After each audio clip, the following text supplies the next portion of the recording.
See, I told you I wasn't going to change my hat. Okay, a course wrap-up, final exam review, something good. And it looked like a lot of you used I did a similar thing for the midterm, and I got quite a few views on YouTube. So hopefully this is useful as well. No idea how long it'll be. Probably in a 40-minute range, something like that. But again, the slides are posted as well, and those being an open book test can be used. So here it is. We're wrapping up the course of student success. The final itself, I mentioned it in the previous, it's basically done. You saw it was posted, I just got to make it available. So this is what it's going to look like. All right, 3 short answers, akin to what you've seen on the quizzes, similar to what you saw in the midterm. So don't forget those at the end, because they're an actual fill in the blank, kind of type up the answer. And you can see the rest. So what is that, 84 and 18, 82. So that's your 100 points. Okay. What to study? Go over those quizzes in the quiz folder, midterms in the quiz folder. Look at your notes, look at the review slides. What you did to prep for the midterm, if it worked, do it again. If it wasn't so good, well, maybe do a better review job. Yeah, and I will plug one more time the end of course surveys. Goods, bads, indifference. Be honest, be professional. What'd you like, what didn't you? Now look, I'm not a huge fan of the online class, but it is become a requirement, really. So if you miss the human interaction piece, see if there aren't some classes that you can take on campus, especially when you get into the more hands-on degree programs, like you're finishing up your nursing or your welding. I mean, there's only so much you can do on the virtual side that you're going to have to actually be in the classroom at some point. That last thing, what do I need to earn a blank in the class? I get this asked a lot, and I try not to make it comes off so confusing, but I try not to. So let's step through, what do I need? If you look in my grades, you're going to see an overall grade for the course. Now, let me mention this to you.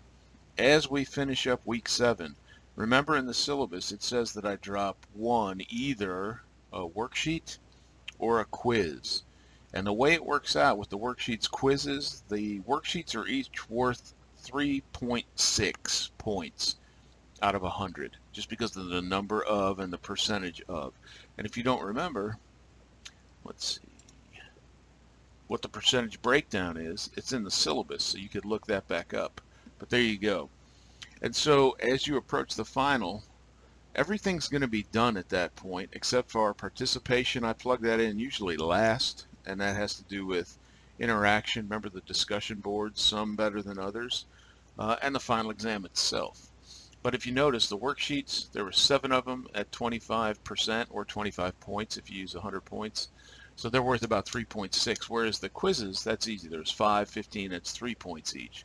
So here's what I do. I look, and if you've missed one of each, I'll drop the worksheet because it helps your grade just that little bit more. If you haven't, say you've gotten all the worksheets done, but you have a low quiz score, then I'll drop the lowest quiz. All right, so you will see as we approach the final. My goal is you take the final knowing exactly what your grade is based on everything you've submitted up into the final. Okay? And that's what gets back to this. What do I need to get A? An A, a B, a C. So let's say all that's in except for participation in the final, those last 2 elements. And there were 25% and 10%. Again, when you use a 100-point scale, percent and points are the same thing. So you've got 35% still to play for, if you will. And the final is, under your control. So that means you've gotten 65% of the course complete with those last 2 things. So what you do is you take the grade, in my grades, that 88%, and you multiply that by 0.65, 65%. And that shows you how many points out of 100 you've earned. And you go, oh my God, I'm going to fail. Well, no, because there's still 35 more points out there. Okay, so what do I need? Let's say you get a 90 in participation. It's a good round number. So that's 9 more points. We add that up. Now you have 66.2 out of 100. You're still like, man, I'm going to flunk this class. Well, no, I still got 25 points left for the final. Here's something I may not have mentioned before, but if you have a 9.5, 89.5, 79.5, I'll round that up to a 90 or an 80. So what do I need? Well, I have 66.2 going through this equation. You use your own numbers. And I need an 89.5 to get an A. So what does that mean? I got to get 23.3 points out of a 25-point final. So I need a 93. And that makes sense because it's only a piece of the grade. You've made most of your academic bed at this point. But it shows you that if you do well in the final, man, I can still get an A. But maybe more to lower your stress level is you can go, well, shoot, all I need is a 53, and you'd have to almost try to do worse than that, or not turn it in, which is do not do that. If something technology-wise happens, you got to let me know ASAP, right? But this is a do not miss assignment. So that's all I need to get a B. And if I answer a couple questions, I get a C and pass the class. The reason I go through this is some people, man, I want to make sure I get an A. But oftentimes, if you go through it and you go, all I need is a 53 to get a B, because I'm entering the final with a pretty solid B, it reduces your stress level. Still do your best, of course. Right? Takeaways from the class. Hopefully you've learned a few things, and you've heard me kind of preach on this for a while. Sticking with it, right? Persistence. Because the persistent are the graduates. Those that give up don't. The idea of habits, being part of long-term memory and developing good habit patterns because they stick with you and you keep doing them, and trying to eliminate some of the bad ones. Don't be afraid to ask questions. None of us are ogres out there, right? And don't quit. Syllabus, you guys that are into registering for the spring. First thing, spring semester starts, get all of those syllabi. Get them out. Print out that last page. Look for when assignments are due and build yourself a master plan for the spring. Right? Things aren't going well, you're struggling, communicate with the instructor. Boy, we talked a lot in a lot of different places about time management and how important that is, and how one of the worst things, one, procrastination, yes, but two, distraction. That distractions not only eat up time, but they take away your focus, and it takes minutes, multiple minutes, to kind of get back into the space you were mentally before you were distracted. If you can at all. Sometimes that inspiration has just disappeared. Okay? Stay focused. Use the phone, but you are in control of it, not the phone in control of you, to keep your focus. And hopefully now we've broken through the wall of technology. Right, that very first video about Blackboard email.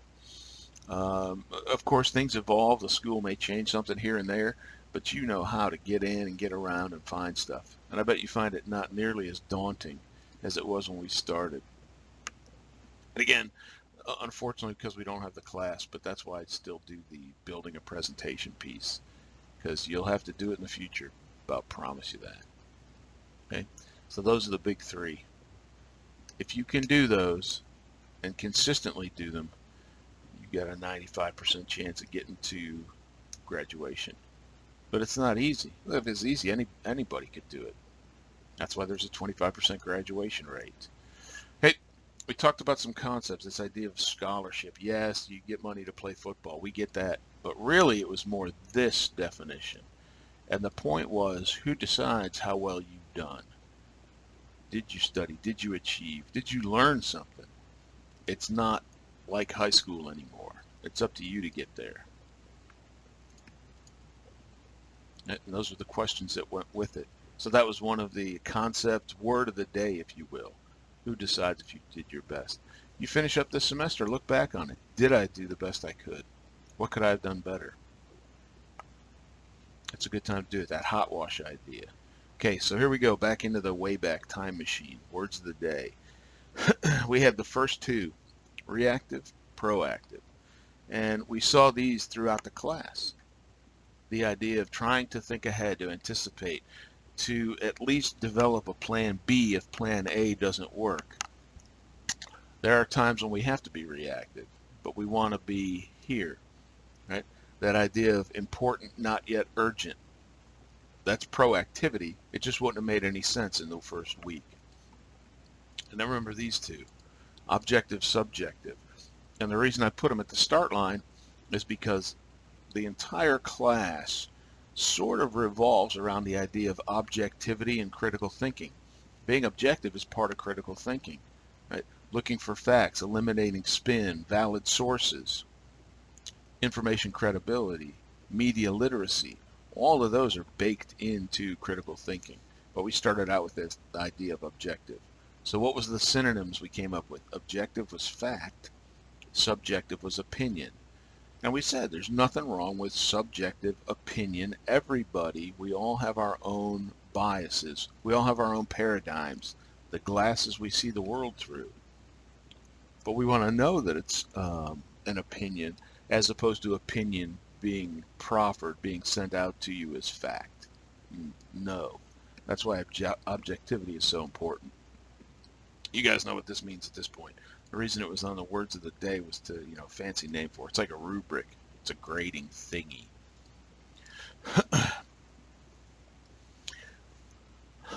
The answer is yes. It is important. Yes, I can do better. And proactivity does fit in with time management.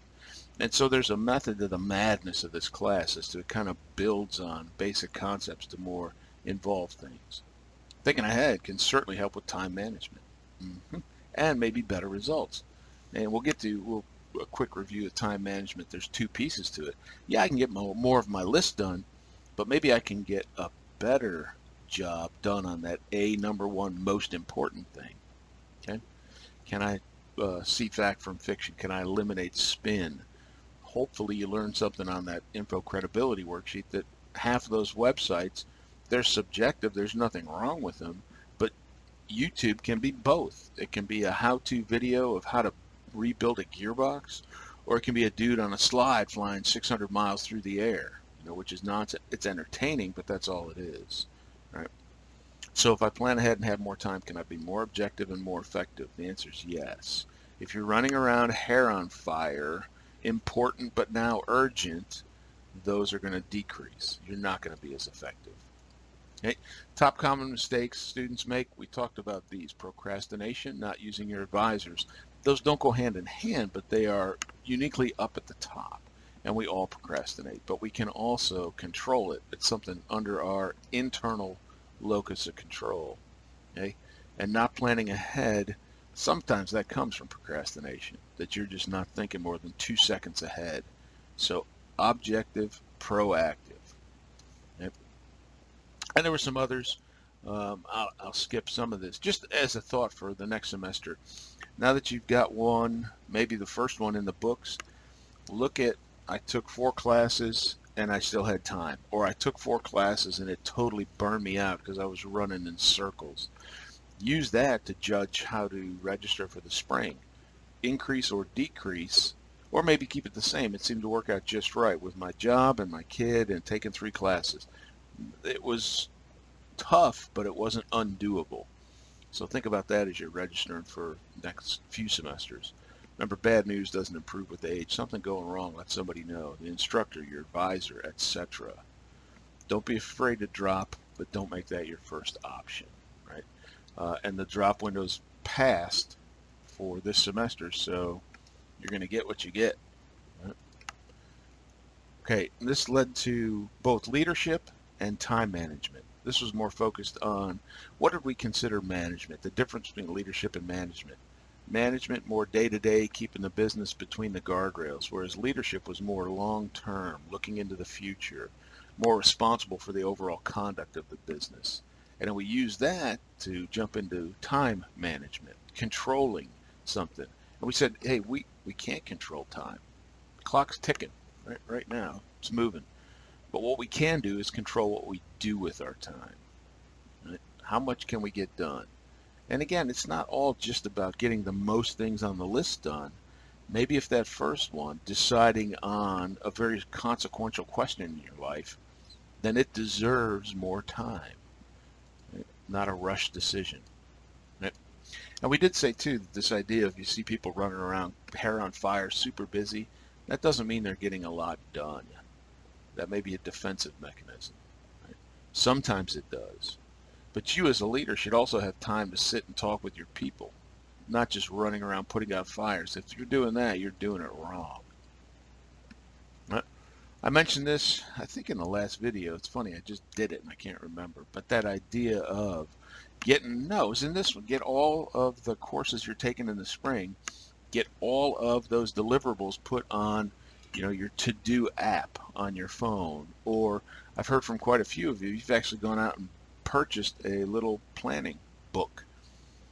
Use it, keep it, make that a habit, and put them all on there so you can look ahead. And that way you know that the third week of April is an absolute train wreck because there's so many things due at that point.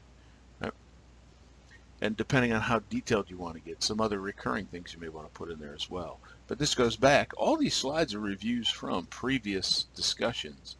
So these should look familiar. And save a little time for self. Very few of you in the time management worksheet. Part of the reason I did that was to get you to look at, how chaotic, I guess is the word, your life is.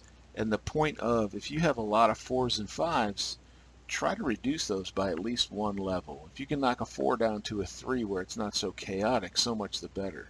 But very few of you put down time for self as one of those top 5 things that eat up time. Don't forget that. Time for self, right? Otherwise you're going to burn yourself out. So, watching TV for a couple hours just to totally veg out. Nothing wrong with that. Playing video games, social media. I'm loath to say that, but you get my point. Yes, do that. But, 16 hours straight, whatever they call it, binge watching something, that's probably overkill, isn't it? So it's time for self, but that's also part of time management. And I said this, right? Conflict check, third week of April. I just picked the date, but you'll know it. And you'll know it on January 4th, whenever it is that we start back to school. I think that's ballpark. In fact, bear with me. Right? We're going to do one tiny piece of tech time. I should have looked this up, but it just crossed my mind. I was like, hey man, it's probably a good thing to know. Remember, again, on the home page, if you go over here to My Resources, my head's covering it, but it's Schedules and Calendars.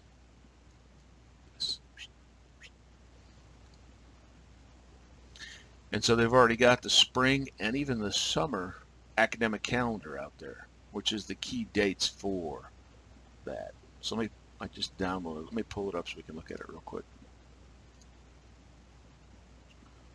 I thought I did.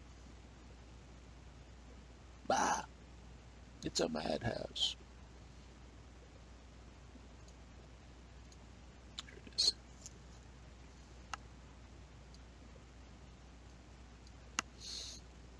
Okay. Too many things open. Yay. So you can see, I just saw an email that registration's still open through like the 29th of December for the spring. Payment deadline, if you don't, you get purged, which is bad juju. And then some of the holidays involved. Okay? Spring classes begin January 10th. That's a little later than normal. Yay, so it gives us a little bit more time at the start of the year. But that's your academic calendar. And you saw it's for the fall. And look, here's another change. We've used to call these A and B term, right? But now they're doing like a mini A and a B. And you can see, again, this is like the first half, and what you guys did was still a B, the second half. And then last day of class, May 4th. So that's out there. You kind of can plan for that. All right, tangent. Last tangent of the class, I think.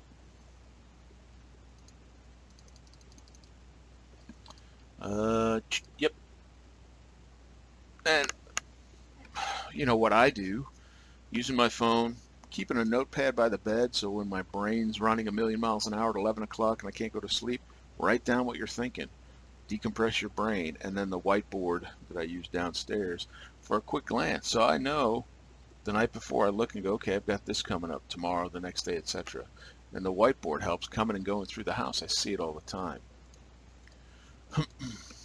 If you're not a list maker, that was one of the answers to the time management worksheet. You feel like you're rushing around all the time. Is it? Maybe that would help. A plan, some kind of list, and a prioritize. Here's what I need to get done. If you've never done it, try it. I can't live without it. Keeping your focus, avoiding those bloody distractions that kill you on both sides, time management and trying to get back into the mental groove. Sometimes it's like, hey, can you watch the kids for a minute so I can get this knocked out? Hopefully you figured out a system to organize your files. I'm beating my head against the wall on this. I know most people do. Somebody actually wrote on there, I do not multitask. I can't multitask. And I think that's the right answer. 45-minute rule, right? Coming to study, doing anything. Do it, take a break. We can only concentrate for a finite amount of time. Know yourself. And I mentioned the notepad thing. This is one other one. Learn how to say no. Right? People load you up with their job if you let them. And sometimes the hardest thing to say, even to our kids is, nope, can't do it. You got to do it. Right? Put the monkey on their back. Okay? And you got to do it long enough for it to become a habit. So, you guys remember this one? This kind of crazy question? The idea was build a schedule based on your priorities. Kind of set your plan based on your priorities. And then as you execute it on that day, maybe it is that you have to bounce around a little bit on the list. Things come up that you weren't planning for. But start with a schedule and then execute on a daily basis. Okay? That was the point behind that one. Okay, we talked about this. This was the 4 square. Urgent, important. The idea of important could have long-term effects on us. Urgent means it has to be done now. So important was more kind of, it means a lot. Urgent was really just a function of time, right? Immediate action. And things make us feel like it's urgent by beeping and squeaking and yelling and ringing and buzzing, etc. But probably it's not, right? And so that's where we got to this 4 square, the Eisenhower box, that we want to, as much as possible, work here. When we have the time to do a good job before it slides into, oh no, it's due today. And a few things get over here, fine. But if everything, because of procrastination, slides over here, now you're running around hair on fire. And I get 3 of the 6 done, or I do all 6 and they're terrible. Okay? So working here. And then if it's down below the not important, can I get somebody else to do it? If I'm a boss, can I delegate it? Maybe I just don't do it for a while. And if it's totally not important, not urgent, can I just get rid of it? Am I doing something that eats up time but has no benefit? Right? So we want to work in quadrant 2 as much as possible. Where do the procrastinators live? We gave that away, right? Because they put everything off. Now it's important and urgent. What's it like? It's chaotic. Right? And yes, the phone can help a little bit, but it seems like we just don't plan ahead as much as maybe we used to. Running around, what do we need for dinner tonight? This goes way back. This was, in a discussion of stress. And one of the things we don't think about, this Bloom is a Garnick in her research, that we hate having things on our mind, right? Many of you said, I can't sleep because I have too much on my mind. Well, this is where it comes from. Too many unfinished tasks. And it creates psychic tension a la stress. So not having things incomplete weigh on our minds, don't they? So the brain is uncomfortable. And when you finish something, it's almost like it takes a break, right? So look, there's some things in our lives that we can start, but we can't get all the way to the finish line. But maybe get as far as you can and then come back to you when that new piece that you needed comes in to finish it, right? Because not everything can be done start to finish. But if you can get things done, and that's where lists come in. It's almost a psychological effect. You cross things off. That's done. And at the end of the day, you look at it and you go, man, 5 things crossed off the list. Woohoo! I did something. I got something done. Right? So I would say 100%. No one's ever heard of this. It's something I kind of stumbled on myself. I hadn't heard of before. But stress and time management. Incomplete tasks. They have a way of popping up all the time in the back of your mind and makes you worry. It increases stress. Okay, that was Bloom as a Garnick. Trouble sleeping? Mind racing? Well, yes. And there was the article if you want to read the whole thing. So that leads us to this, the stress level, the stress curve that we talked about briefly in the last video. Right? If you're down here doing nothing, you're not accomplishing anything. But as stress comes up, healthy tension, motivation, focused up to peak performance. And then if you go beyond that, you start to go down toward, panic, anxiety, physical, mental exhaustion, and breakdown.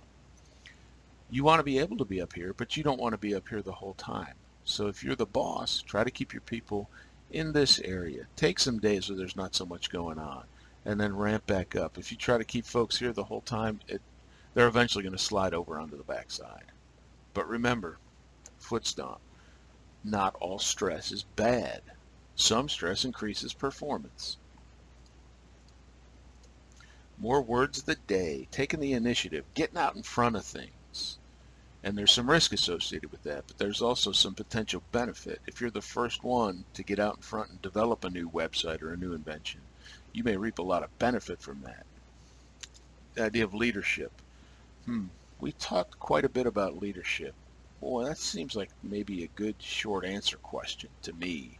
A position or office of leader, yes, but it's really more the ability to lead, and we looked at some of the traits associated with, and you guys talked about what the couple, 3 key traits of a leader are and why they're important. Right? Paradigm, the glasses, the lenses, the way we see the world. We each have one. Right?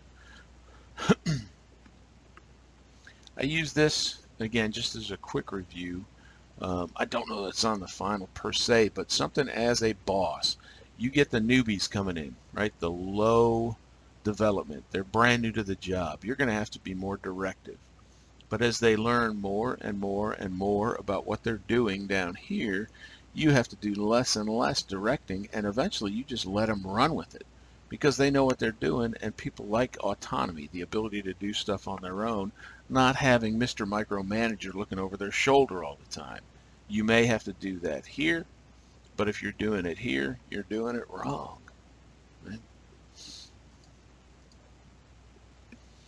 We spent a fair bit of time on this, the difference between bless his heart, right? You fall down, skin your knee, I feel sorry for you, versus the more powerful, when it comes to leadership, idea of putting yourself in somebody else's shoes, understanding where they come from. And that means knowing your people, because you can't really have empathy if you don't know who they are and what they're going through. And that's why it was a stronger, there's nothing wrong with sympathy, but empathy is a much stronger leadership trait. Okay? Think about that later in step 2. That's because I pulled this slide straight from step 1 as the review. Remember this, circle of success, the idea of I do something well, and that increases my image, and you kind of follow along this, and it continues to spiral upward. We get that, that's fairly simple. But the other piece was, what if we put in front of that? If we do something bad, unsuccessful, the next piece is the most important. Do we let that develop into a negative self-image with a negative attitude, lower expectations, and we see that spiral downwards? So to me, if you do something wrong, pick yourself up, dust yourself off, look at why did that happen, keep your positive self-image and your attitude, and say, you know what, I'm going to do it better next time because I know what I did wrong. And the next time around, you do it right. And that keeps that on that upward trajectory of success. These had to do with that circle of concern, circle of influence idea. Stuff I worry about, stuff I can do something about. And trying to keep those two circles kind of in relation to each other. So I'm not worried about everything in the world and feel like I can't do anything about it, because that adds to stress and affects you mentally. Okay, so we said concern, a good synonym was worry. Influence, a good synonym was do, things I can do something about. And that had to do with that. I think I've got it next, the circle of those two circles. And then we talked about locus of control, internal, external. Who's in charge of me and my life? And the thing is, we want as much as we can, it to be internal, not external. So pride in a job well done, getting that list done, getting a bunch of important stuff knocked out in a day. That makes you feel good. That's an internal locus of control. Money and addiction were the two that we talked about as being external. So remember this, circle of concern, circle of influence. Get rid of some of the things you can't do anything about, like your past. That seems like a big one. People worry about, oh, I messed this up in the past. Did you learn from it? Move on. Okay? Make those two more in concert with each other. Here we looked at, sports, musicians, etc. I say professional, you think of. I hope the answer now is anybody. Anybody can be a professional. It doesn't matter what your career field is. If you work to improve and get better and learn more and do more, you're a professional. Doesn't matter what it is, right? And that's what we got to. Always room to improve. That's a mark of a pro. Be a pro. Oh, here it is, the bloody brain chart. I had a couple key things on this. The idea of short-term memory, that we can only remember a few things for a short period of time, and then we forget about them. But, excuse me, what we need to do is this middle piece, the idea of effort. That was the key word here. Some sort of effort to move those short-term memories into long-term memory. And yeah, last a lifetime, sort of. But what was effort? Effort was mnemonics. Effort was taking notes. Effort was review. What else do we use? Anything that takes that short term and moves it over. Note taking is probably the simplest one to determine. Acronyms, right? The ability PEMDAS to remember those. Parentheses, exponents. Yeah, I'm not really good at math, but you get the point. Anything you can do to move this over to long-term memory. And the more you do it, just simple rote memorization, sitting down and memorizing your math multiplication tables when you were a kid. Okay? And then once it's in the long-term memory, there was two pieces that we said it doesn't. These names don't matter, right? Can I spit this equation out? No, but I can sit down with a pencil and figure it out because I know how to do multiplication. And then this piece, habits, emotions, and the idea of priming. The moonwalking bear video, if you watched it. What magicians do, they'll make you look here while they're doing something over here with their other hand. Priming, getting you to focus on something. Habits are part of long-term memory. That's why they're so powerful. So are emotions. And that's why they're used in advertising so often. Okay? So that's a pretty condensed version of the brain chart. Effort, and then long-term memory pieces down here. I bet you'll see a few questions on that. Yep, bad habits. And that's why they're so hard to break. You just kind of get in that rut. And all of those lead to that #1 student issue, procrastination. Okay? And remember, it's only one class. It's only one worksheet. Don't go down that road. Pretty soon it's only 10 years gone by and I'm still where I started. Okay? Change your paradigm. Brady didn't yell at me. He didn't call me. He didn't email me. My stuff didn't get turned in and he didn't say a word. Yep, that's the college paradigm. We're out of the high school paradigm. Okay? So just because you didn't get some form of punishment doesn't mean it's okay. Right? Kind of a visual, the idea of locus of control. I hinted at that, but you guys know the internal here, and I use that example of, look, the internet. Certainly drugs. External locus of control. Okay, what's in control? We want to be in control as much as possible. Don't give control to something or maybe someone else.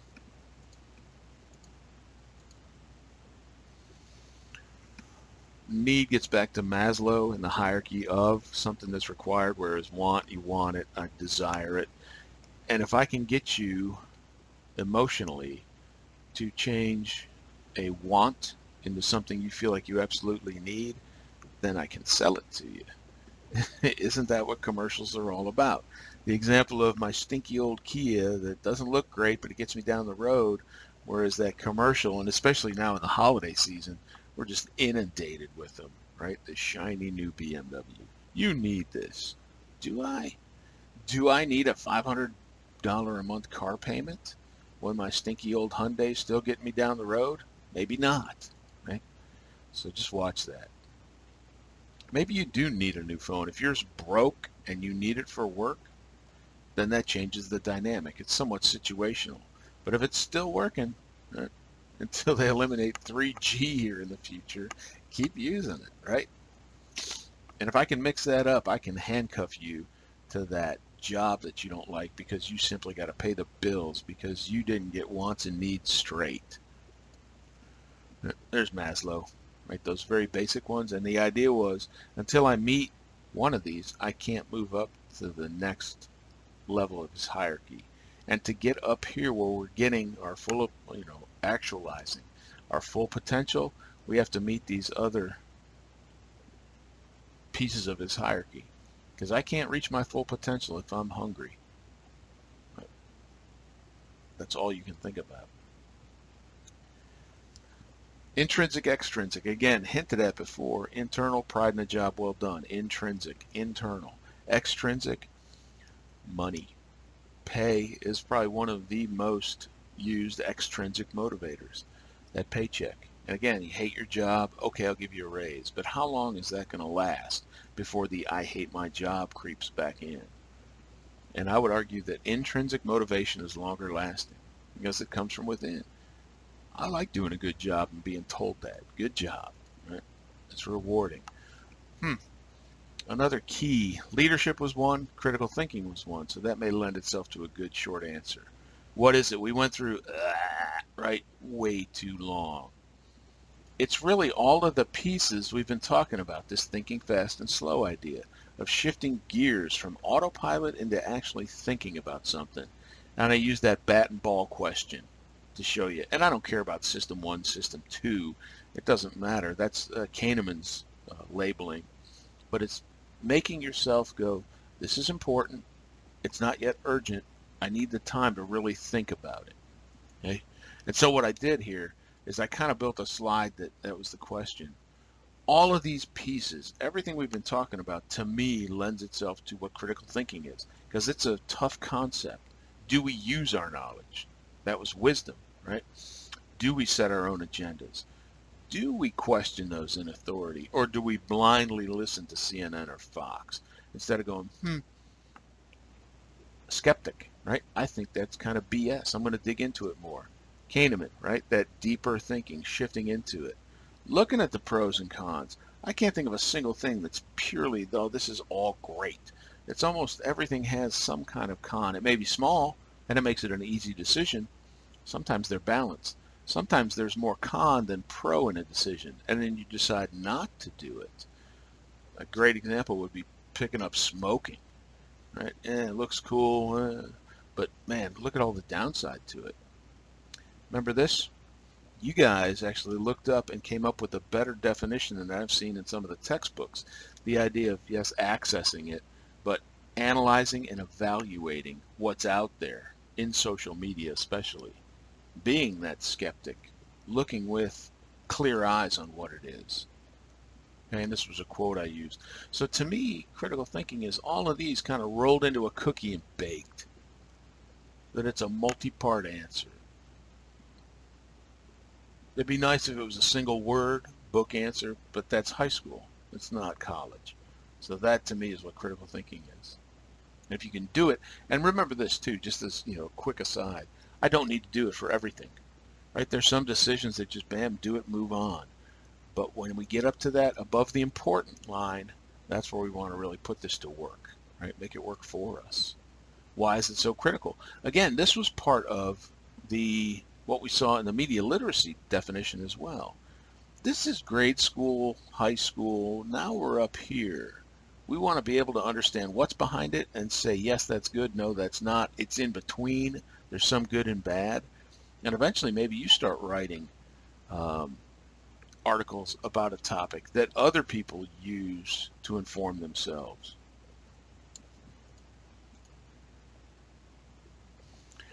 Communications. We did talk about the communication chain and the pieces of it, written, oral, but the listening piece that often gets forgotten or left out. Okay, paying attention, rephrasing what somebody said.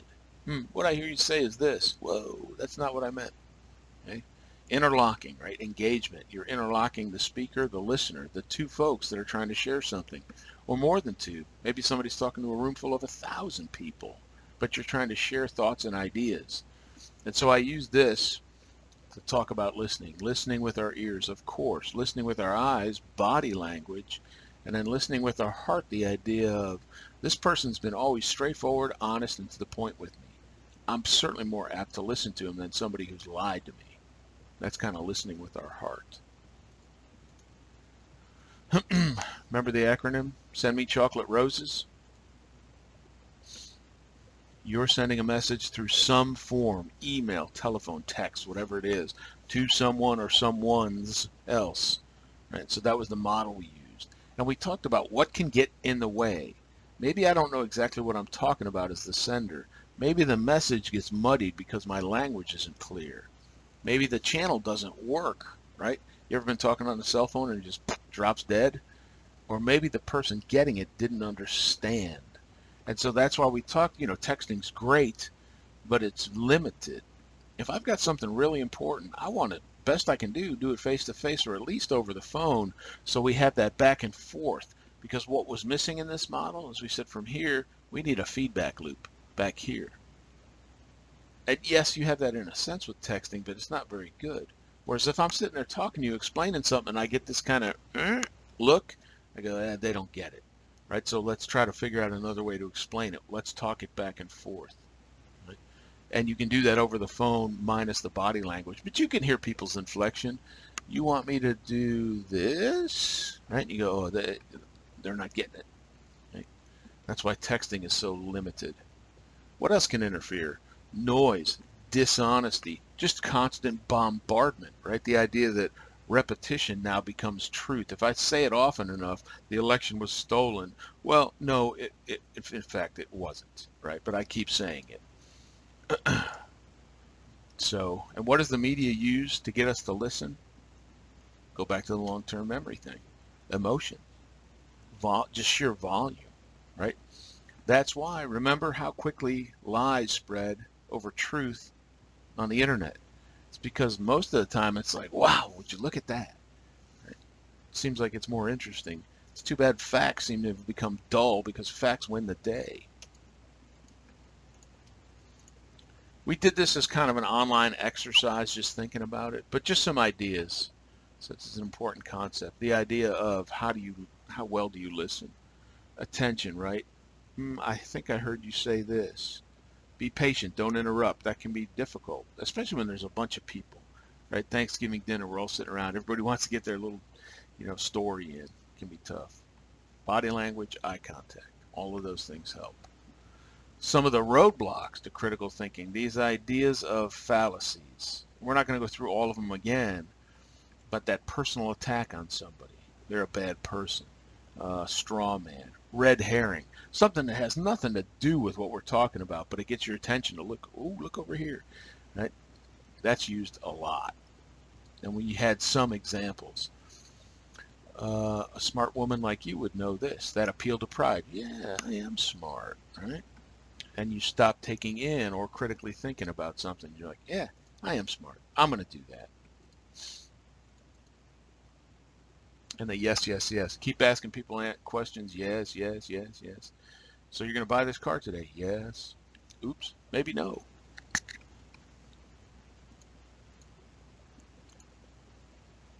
Review. Acronyms. Send me chocolate roses. Whatever it is. It's an open book test. You can pull up this slide. Is there a step missing? We already mentioned that. I kind of jumped ahead. But the idea of the feedback loop. And if you remember that OODA, the decision making, observe, orient, decide, act. I've got one more decision making example, if you will, and it's kind of a foul on my part to throw it in at the very end, but it kind of re-quantifies what we said with the OODA loop, the idea of decide, act, and then go back to observe. It's that feedback loop.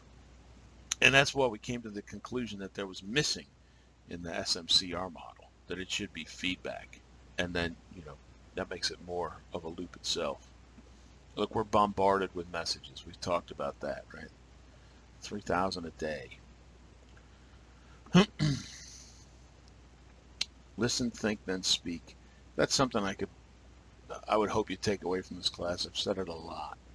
Listen to what people say. Think about it. Critically think about it. Then speak. Yeah, I agree. You're right. No, I disagree, and here's why.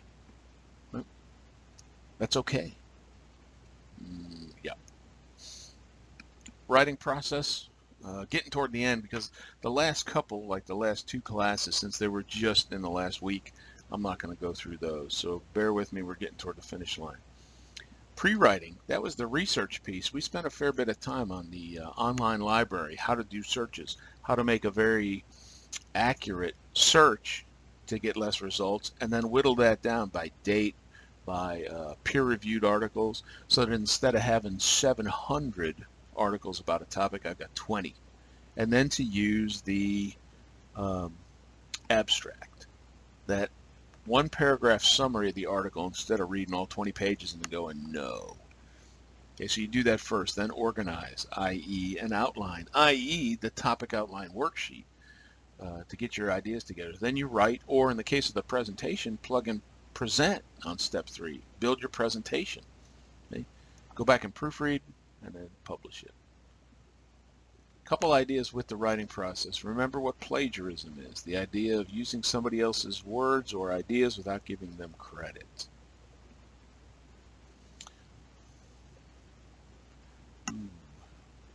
This led to a Foursquare as well. Let's just go through this one briefly. The definitions are straight out of a dictionary. Courage, the ability, something. Okay, I get that. Strengthen the.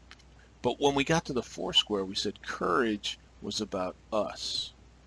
Consideration, being considerate, was about other people, right? And so that's why, and the idea of compromise, that we kind of meet in the middle, it helped us when we got to the Foursquare as the courage, consideration, and what that meant, right? So you remember this? This is me, this is about you, other people. So if I have high consideration for myself and high consideration for all the folks working for me, I generally can come up with a win-win solution or scenario. And if I go to the bottom side of both of these, we're both going down in flames together. And just remember, there was a time where we said, remember, this was me, I'm going to put myself low, other people high, a lose-win, taking care of kids, where we put their needs first and we put ours second. Okay, so that's what we came up with, right? Ourselves and others. To me, that made more sense than kind of the book definitions about it. We've been through that one. Bias. Nothing wrong with it. We all have it. We all have a personal outlook. Just understand some people's bias can be unreasoned or in defense of something that's ridiculous. Skeptic, a positive attitude, right? Or a positive attribute. Going, I'm not sure that's right. And it doesn't have to be about everything. But thinking about it, going, yeah, I'm not so sure. As opposed to the dark side of, which is cynic. It's all BS, right? I know the answer. Nobody else seems to. So stay here. Don't go down this road. And again, I've told you guys I struggle with that a bit myself. Here you go. This was the kind of the book, but here in red was what I saw on the info credibility worksheets. I think that's a much better definition that you guys came up with. Analyze, evaluate. Sounds like Bloom's taxonomy, doesn't it? That we can be part of this. So I kind of went a long one about how to find the truth. That was the point in part about the credibility, info credibility worksheet. Don't believe everything you read. Just because the New York Times has been around for a long time doesn't mean necessarily it's critical or credible, but what helps is it has an editorial process. People review the articles and say, no, this, you need to go back and check this before it gets published, whereas some lower quality newspapers or TV shows don't do that. Okay, sounds too good to be true. That gets back to critical thinking as well. That's how we help get ourselves to and find the truth, not through Facebook, because you're their moneymaker. Okay? So you guys, this is kind of just a walk down, a refresher. And hopefully some of those websites you've never seen before. That's why I put them on there. Synergy, the idea that working together, the sum is greater than the individual parts. 1 + 1 = 3. Your idea, my idea, combinations of our ideas. Okay? That had to do with our discussion on diversity as well. Getting more people's brains involved, not a bunch of people, bunch of yes men think the exact same. Okay, that's all I wanted to hit on that slide. Okay, so here's the foul. Right, putting this in there, but to me it relates to that OODA loop: observe, orient, define, act. This is a problem solving much like that. What's the problem? That's the first step. Anytime you're trying to fix something, what is the problem? And then this middle part to me is the observe out of OODA. Listen, share your views, brainstorm, put it up on the whiteboard, and then choose the best one. And before you erase that whiteboard, take a picture of it, because the solution you chose 3 weeks later, you go, boy, that's not working at all. And now I've got what we brainstormed because I took a picture of it, and I don't have to start from scratch again. Maybe we go, hey, we thought this was probably the second best idea. Let's try that. Or do a little more brainstorming and come up with a new one. Okay? But any problem-solving model, you got to define the problem first. You can't just choose the best idea out of the blue. It'll never work. And there you go. That's why I threw this in next. Observe, orient, decide, act. My action, my decision. Is it working? It's working great. Keep going. It's kind of tweak it. It's terrible. Start again.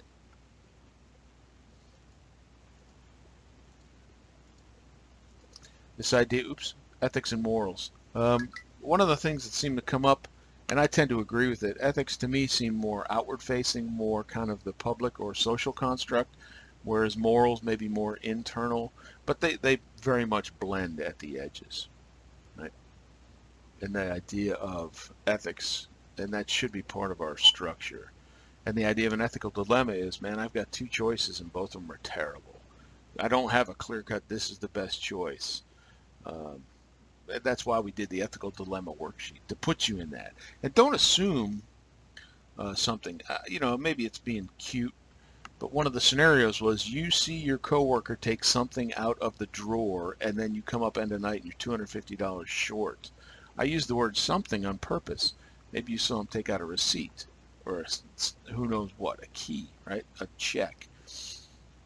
Don't assume, and I think a lot of you had a good solution is you go, man, I'm $250 short. You kind of open up that conversation, that communication window.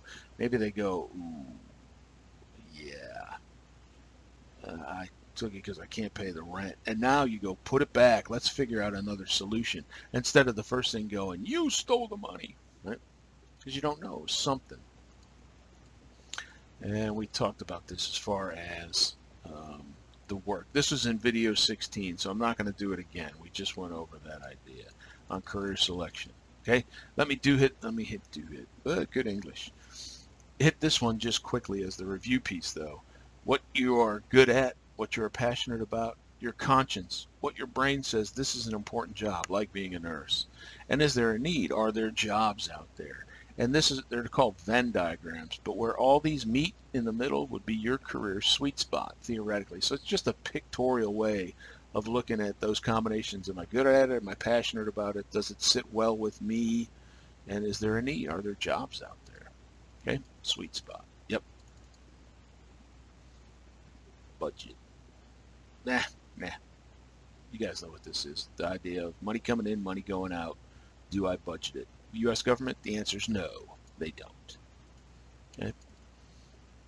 This was the last one. Something to renew. As you get to the end of the semester, you're probably tired out. Right? Finish the final and take a break. Maybe do a little, give yourself a little reward for finishing and doing well. This can get out of control. I've seen people reward themselves for the most very basic things, but it's not a bad idea. Go out to dinner, go have a beverage of choice, something like that. Buy yourself a new watch. I don't know what it is, but hey, you did a good job. You made it through the semester. You passed all your classes. Give yourself, if nothing else, a pat on the back, and then take a deep breath, renew, right? All of these physical, don't just sit around. Surround yourself with friends. The holidays can be very stressful. And it seems to me if we can combine or do a little bit more of this during the holidays as opposed to just watching, big sale, Black Friday, blah, blah, blah, that it's just this commercial orgy, that helps as well.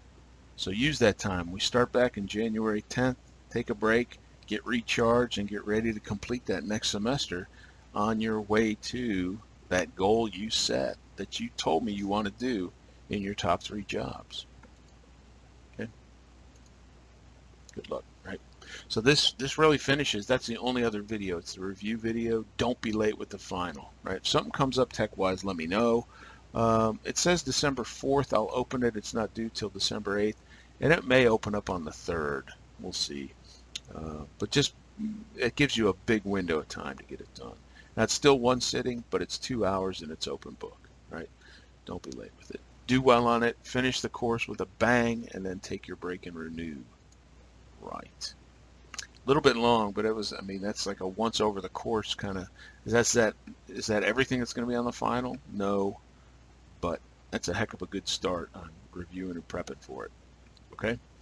Best of luck. Any questions? I'm here. So shoot me an email, give me a call. And we still will do, one more week of chats, Monday and Wednesday. So if you got something on your mind, let me know. All right, out here.